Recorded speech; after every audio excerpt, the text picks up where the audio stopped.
पेपरफुटीवर पंतप्रधान नरेंद्र मोदींचा नवीन व्हिडिओ. पेपरफुटीच्या विरोधात टास्क फोर्स स्थापित होणार. पंतप्रधान मोदींची घोषणा. संसदेमध्ये पेपरफुटीच्या विरोधात नवीन कायदा आणणार असल्याची माहिती.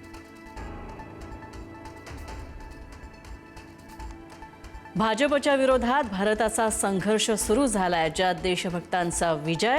उद्धव ठाकरेंची टीका. तर झेंझींनी सरकारच्या झिंझा उपटल्यात. राज ठाकरेंचा घणाघात. नीट पेपरफुटी आणि राम मंदिराची दानपेटी लुटण्याचं पाप हे भाजपचंच. गृहमंत्र्यांचाही राजीनामा घेतला पाहिजे. सामनांच्या मुलाखतीमधून उद्धव ठाकरेंची टीका. आमच्या पक्षाचं नाव शिवसेना हे बदलण्याचा हक्क कुणालाच नाहीये. आमची आहे तीच खरी शिवसेना. शिंदेंच्या पक्षाला शहासेना नाव द्या, तोफ, अणुबॉम्ब अशी चिन्ह द्या. उद्धव ठाकरेंचा शिंदेंवर हल्लाबोल.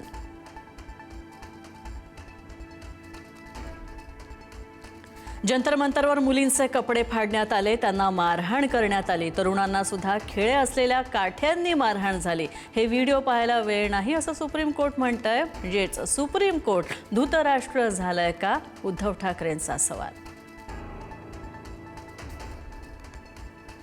देशातील जनतेचा राजकारण्यांवरचा विश्वास उडालाय. फक्त स्वतःच्या स्वार्थासाठी पक्ष फोडले जात आहेत. उद्धव ठाकरेंचा सध्याच्या राजकीय परिस्थितीवर रोष.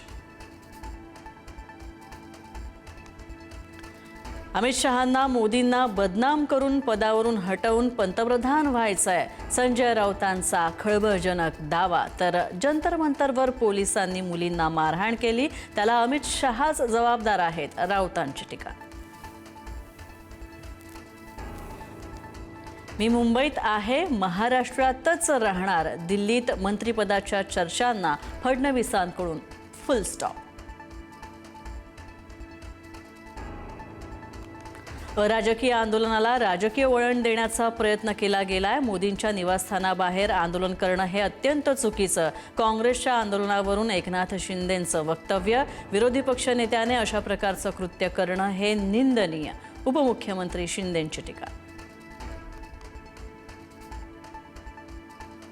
विरोधी पक्षनेते राहुल गांधींचं केंद्रीय गृहमंत्री अमित शहांना पत्र. दिल्लीतील आंदोलनामध्ये झालेल्या कारवाईसंदर्भात जबाबदारी निश्चित करण्याची मागणी. तर आंदोलनामध्ये पॅलेट गनचा वापर केल्याचाही पत्रात आरोप.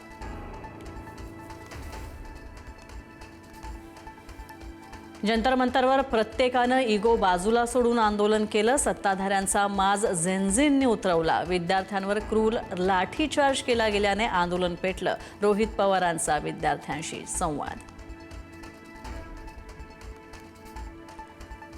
ऐतिहासिक विजयानंतर अभिजित दिपकेंचा नवीन व्हिडिओ संदेश. विद्यार्थ्यांच्या एकजुटीमुळेच विजय शक्य झाला. तरुणांची शक्ती भविष्यात सुद्धा अशीच ठामपणे उभी राहील. दिपकेंची प्रतिक्रिया. कपिल सिब्बल आणि अभिजित दिपके यांची भेट झाली. तर दिपके आणि कपिल सिब्बल यांच्यात अर्धा तास झाली चर्चा.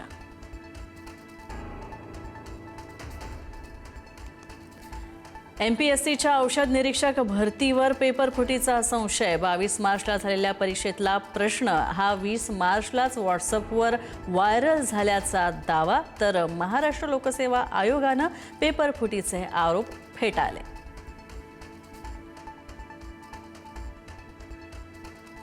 कर्नाटकचे माजी मुख्यमंत्री सिद्धरामय्या यांची राजकारणामधून निवृत्ती. 2028ची विधानसभा निवडणूक लढवणार नाही, सिद्धरामय्यांनी दिली माहिती. तर राजकारण आता दूषित झालंय, सिद्धरामय्या यांचं खळबळजनक विधान.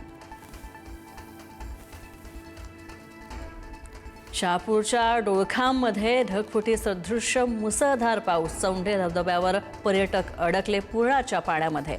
एका पर्यटकाचा मृत्यू. 3 ते 4 जण बेपत्ता. युद्ध पातळीवर बेपत्ता पर्यटकांचा शोध सुरू.